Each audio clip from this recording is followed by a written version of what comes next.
Hey everyone, this is our Bible study for Sunday, February 14th, 2021. Happy Valentine's Day to everyone. We're continuing our study in the Foundations material from the Gospel Advocate. This quarter we are going through the book of Genesis, and we are ready for lesson 11 entitled Jacob in Egypt. It's taken from Genesis chapter 47, two passages in that chapter, verses 1 through 12, and then verses 27 through 31. And the author of the book begins in the introduction. He says, more than 20 years had passed since Jacob was made to think his son Joseph had died. On that occasion, his other sons brought him the special coat of many colors he gave to Joseph and said, "We have found this. Do you know whether it is your son's tunic or not?" In Genesis 37:32. After examining the garment, Jacob declared, "It's my son's tunic. A wild beast has devoured him. Without doubt, Joseph is torn in pieces." Despite the best efforts of the children, Jacob would not be comforted.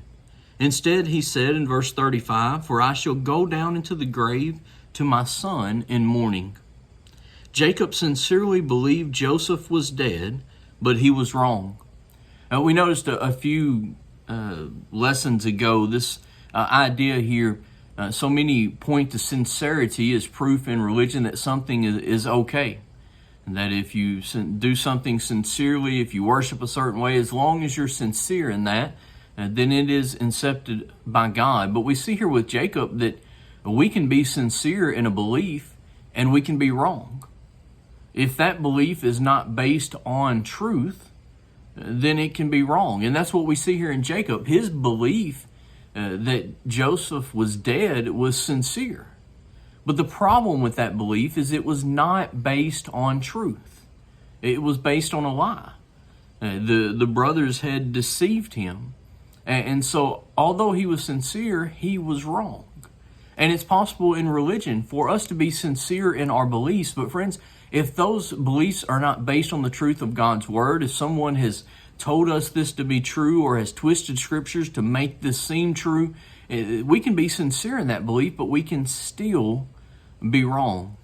It's important that our beliefs are based on truth.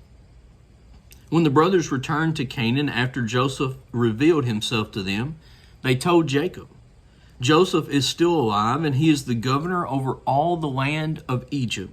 Genesis 45:26. To Jacob, who had been convinced Joseph was dead, the news seemed too good to be true. In fact, the Bible says that his heart stood still because he did not believe them. I mean, you think about this. He sincerely believed Joseph was dead. No doubt, there was a part of him that had kind of closed that chapter of the book. Not that you can forget, but he had over time come to a point that he had accepted this was the reality of the situation. Doesn't mean every day he didn't think of Joseph. Doesn't mean every day that he didn't still feel some twinge of sorrow for the loss of Joseph. Doesn't mean there weren't days where he felt great sorrow concerning that loss. But the fact that it was done. And so in a sense, as I said, that door had been closed.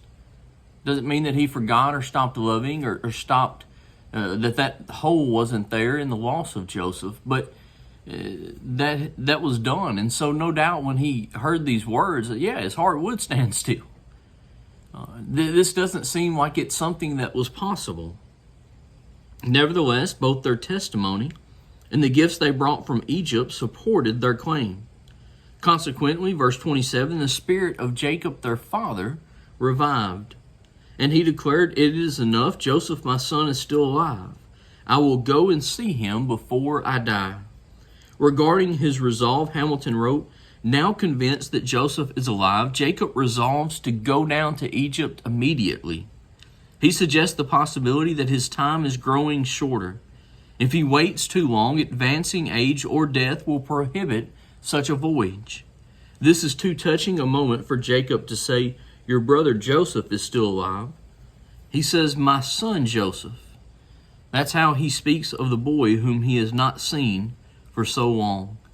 And I think that goes to the fact that for a parent, even if a child has passed away, they never stop being your child. You never stop loving them. You never that hole that is created is it never goes away. And so Jacob here, he's excited and he's ready to go. He's ready to pack it all up. Let's go now, because he wants to see Joseph. The journey to Egypt took Jacob and his family to Beersheba, near the southern border of Canaan. There he offered sacrifices to the God of his father Isaac, Genesis 46:1. Gresham observed, by offering a sacrifice here, presumably at the altar his father had built, Jacob demonstrated that he worshiped the same God as Isaac did. More specifically, he sought confirmation that the God of Abraham and Isaac would be with him and his family as they left the promised land to go to Egypt and multiply there for 400 years, as the Lord had promised. In response, God provided the confirmation he sought and declared, "I am God, the God of your father. Do not fear to go down to Egypt, for I will make of you a great nation there. I will go down with you to Egypt, and I will also surely bring you up again, and Joseph will put his hand on your eyes." We see a lot of growth here in Jacob. And here we have Jacob before he's even willing to leave the promised land. He goes and he offers a sacrifice to God. He worships. And he seeks confirmation from God that this is the direction that they're supposed to go, that this is what is supposed to take place. You think about the Jacob when he stole the birthright and the blessing from Esau. That's a completely different Jacob than the individual that we're looking at now. Jacob has grown tremendously. And friends, that should be all of us. We should all be seeking to grow spiritually, to mature. When a person becomes a Christian, there should be a difference between the knowledge and the maturity and the ability of that individual and that same individual 10 years later. If they're 10 years later at the same point that they were when they were converted, then something's not going on. There wasn't the conversion that was supposed to take place wasn't taking place, because there's supposed to be growth. We expect a child, when a child is born, that child is going to grow, and if that child stays the same size for months on end, well, then we begin to what's going on? Is something wrong? We have all these doctor visits trying to where they check the weight and the height to make sure the baby's growing. As Christians, we're to grow. And we see that growth here in Jacob. Having been divinely assured regarding the journey, Jacob and his descendants made their way to Egypt and came to the land of Goshen, Genesis 46:28. Joseph met his father and presented himself to him, and fell on his neck and wept on his neck a good while, verse 29. And now the family is back together again. That brings us now to chapter 47, and picking up in verse 1. Then Joseph went and told Pharaoh and said, "My father and my brothers, their flocks and their herds, and all that they possess have come from the land of Canaan. And indeed they are in the land of Goshen." And so, remember, you'll recall, because of Joseph's handling of the famine, because of everything that's going on, and once Joseph reveals himself to his brothers, Pharaoh, it's made known to Pharaoh, and Pharaoh says, "Bring them all. Bring them here, send them up in the best of the land. We'll have them here with us." And, it was thanks to Joseph for all that Joseph had done. If not for God using Joseph to interpret the dreams, if not for all the preparations that Joseph made in the land of Egypt, if not for all of that, Egypt would have been decimated like so many other regions. But now Egypt is in a position of unimaginable authority and wealth because they have those storehouses of grain. And so Joseph, taking the command of Pharaoh, he's brought his family now. Verse 2, and he took 5 men from among his brothers and presented them to Pharaoh. Verse 3, then Pharaoh said to his brothers, "What is your occupation?" And they said to Pharaoh, your servants are shepherds, both we and also our fathers. Joseph had instructed them, and we skipped over this part of the text. The author did in writing the lesson. This wasn't part of the assigned text. But Joseph had instructed his brothers, say that you're shepherds. Say that that's your occupation, because the Egyptians, they didn't mingle with shepherds, and Joseph is wanting to set them up apart from all. He doesn't want them to be, Joseph had remained faithful to God despite everything that he was surrounded by, but he did not want to present that same temptation to his family. According to Ross, the author says, their straightforward answer was intended, to achieve what Joseph's advice wanted to achieve, a separate life in the land of Goshen.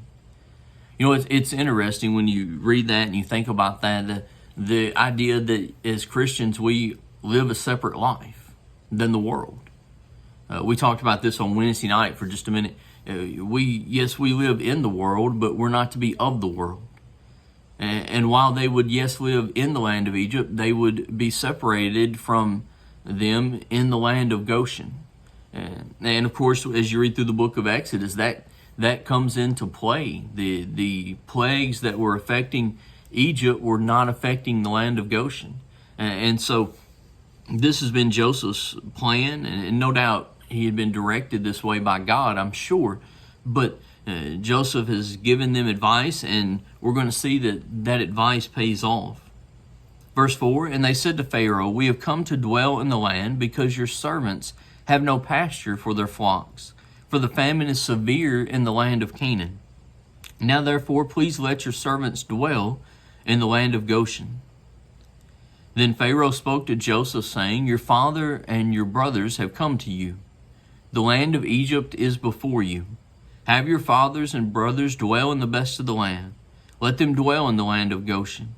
And if you know any competent men among them, then make them chief herdsmen over my livestock. We see the blessings just keep coming. God's working it all out as we would expect that he would. Pharaoh says, hey, that's great. The land of Goshen's the best of the land. You dwell there. And in fact, we'll step it up a little bit more. If any of you are competent, Joseph, pick them out and make them chief herdsmen over my livestock. So here we see this continual blessing that's going on. On page 120, the author says, besides granting the request of the brothers and allowing them to settle in Goshen, Pharaoh offered them the opportunity to oversee his livestock as well. Selhammer concluded, thus the narrative shows that Joseph's fortune was duplicated in the fortune of his brothers. The land of Goshen is called the best part of the land, which perhaps is a wordplay on the good that God intended in all of these recorded events. And so we have everything's working itself out. The family has come. They've now settled in the best of the land. We're going to see that they're going to have a job keeping Pharaoh's livestock as well. In verse 7, then Joseph brought in his father Jacob and set him before Pharaoh, and Jacob blessed Pharaoh. This is a very interesting event that's taking place here. And the author mentions several things about it. He says, Curavella noted, in the audience between Jacob's son and Pharaoh, the former, Jacob's sons, are recipients of the latter, Pharaoh's favor. But in the audience between Jacob and Pharaoh, Pharaoh is at the receiving end. This indicates Jacob, the patriarch of his family, is superior to Pharaoh.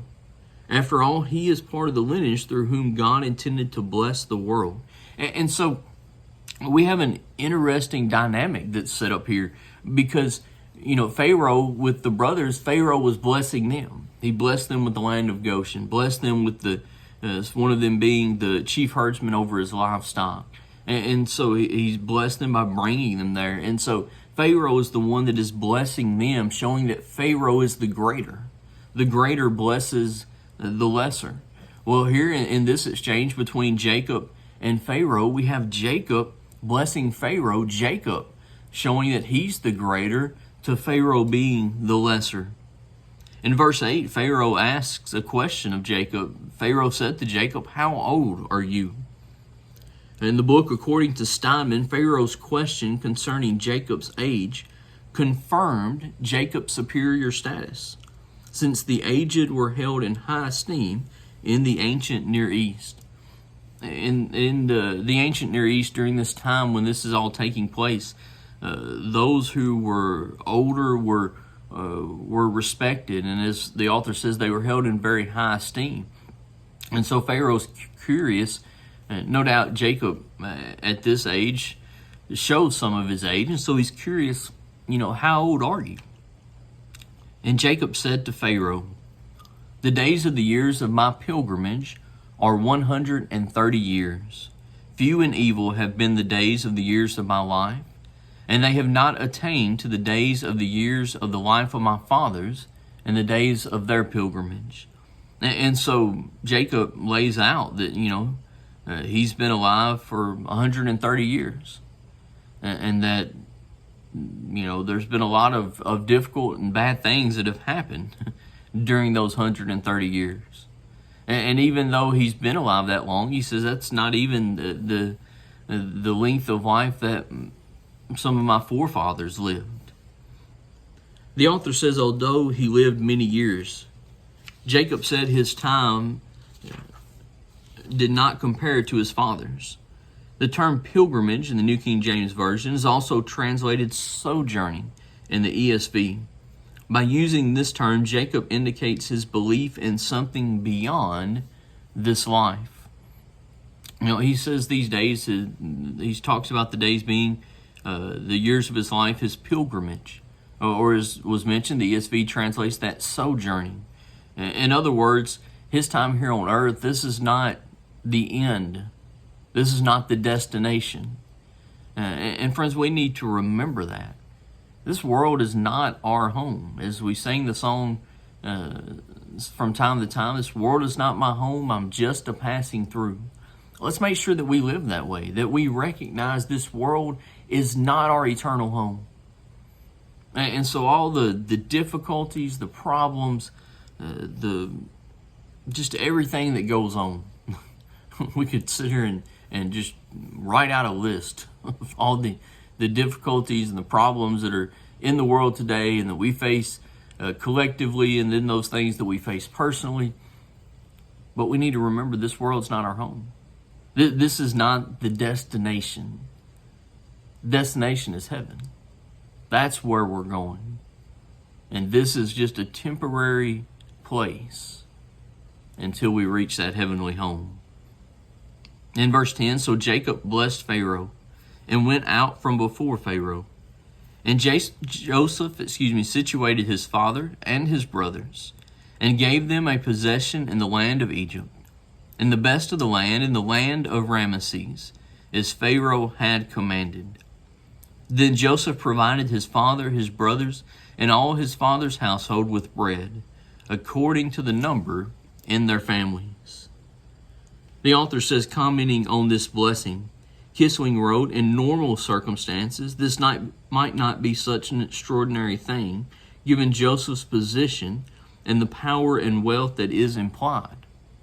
But during a severe famine, when there was no extra food, this showed extraordinary generosity and extraordinary influence at Pharaoh's court that would enable him to provide it.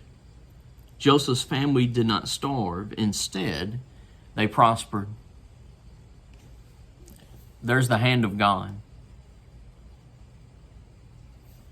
Not only are they now not starving, but they're prospering. They're prospering in the midst of this severe famine throughout all the land. Why? Because God was with them. Because they served Almighty God. That brings us to the second section of text that the author gives us, and we jump down to verse 27 now. So Israel dwelt in the land of Egypt, in the country of Goshen, and they had possessions there and grew and multiplied exceedingly. The author says Longman wrote that they were fruitful and increased greatly in number is reminiscent of both God's command to Adam and Eve, as well as the promise to Abraham that his descendants would become a great nation. Furthermore, it looks forward to the opening of the book of Exodus, which will repeat this phrase. Besides their prosperity, the text mentions that Jacob lived another 17 years in the land of Egypt. He not only got to see Joseph, but also Joseph's children. And so, in the midst of this great famine, they're continuing to multiply, they're continuing to prosper. And of course, we're jumping forward in time here. Verse 28, and Jacob lived in the land of Egypt 17 years. And so 17 years is passing here. That's what we've said many times, especially in sections of the Old Testament. We're jumping way forward sometimes. So the length of Jacob's life was 147 years. When the time drew near that Israel must die, he called his son Joseph and said to him, "Now if I have found favor in your sight, please put your hand under my thigh and deal kindly and truly with me. Please do not bury me in Egypt, but let me lie with my fathers. You shall carry me out of Egypt and bury me in their burial place." And he said, "I will do as you have said." On page 123, the author says Jacob's concern is understandable. He was a stranger in a strange land, despite Joseph's high-ranking position. Consequently, he longed to be taken back to the promised land. To ensure this would occur, he asked Joseph to place his hand under his thigh. Now, this seems really strange to us. And what does it have to do with making a promise? Well, this was a custom, evidently. And we see him mention a similar request was made by Abraham in Genesis 24 and verse 2. You know, when Abraham had his servant go to search for a wife for Isaac, the same thing was requested of him. And so there was something about this act that made this a very binding promise. As Gangle and Brammer observed, the placement of the hand under the thigh might have emphasized the ties of family kinship. Promises made by placing the hand near the organ of procreation tied this oath to the continuation of Abraham's line through Isaac, Jacob, and their descendants. If anyone violated an oath made in such a manner, the other descendants would carry out appropriate judgment. And so we see this is a very important oath. It's a very binding oath that is being made here. We close out with verse 31. Then he said, "Swear to me," and he swore to him. So Israel bowed himself on the head of the bed. The phrase here, bowed himself, some translations translate that worshipped, because that's the word that's used there is a word that is translated in other places as worshipped. And so we have here, after this promise is made, we have Jacob once again expressing worship to the God of heaven. That brings us to the two applications that the author gives us as we close out. The first application, the author says, the provisions God made for the family of Jacob cannot be dismissed. He not only saved them from the famine afflicting the land, but also providing for them in abundance. And so not only did he save them from the famine, but then he provided for them. They were placed in the land of Goshen and given the task of caring for Pharaoh's flocks and herds. We would do well to remember what James 1:17 states. Every good gift and every perfect gift is from above and comes down from the Father of lights, in whom is no variation, neither shadow of turning. Our God remains in control and is able to bless his children abundantly. Let's always remember that God's in control. God's at the reins, and let's follow his lead. The second application, the author says, when Jacob described his age to Pharaoh, he likened his life to a pilgrimage. That's an interesting word choice, for it indicates his understanding that there is more to life than the physical. This is the same idea conveyed in Hebrews 11:13, which states, "These all died in faith, not having received the promise." but having seen them afar off, were assured of them, embraced them, and confessed that they were strangers and pilgrims in the land. Jacob understood the world was not his home. We must learn this lesson as well. Let's always remember that we're citizens of a heavenly kingdom. That's where our citizenship is, in heaven. That's where our citizenship lies. And let's long together for that heavenly home. I want to thank you for listening. Hope that there's been some things in here that have been helpful to you as you strive to serve God faithfully. Remember, friends, stay healthy, stay hopeful, stay holy, and I hope you have a great day.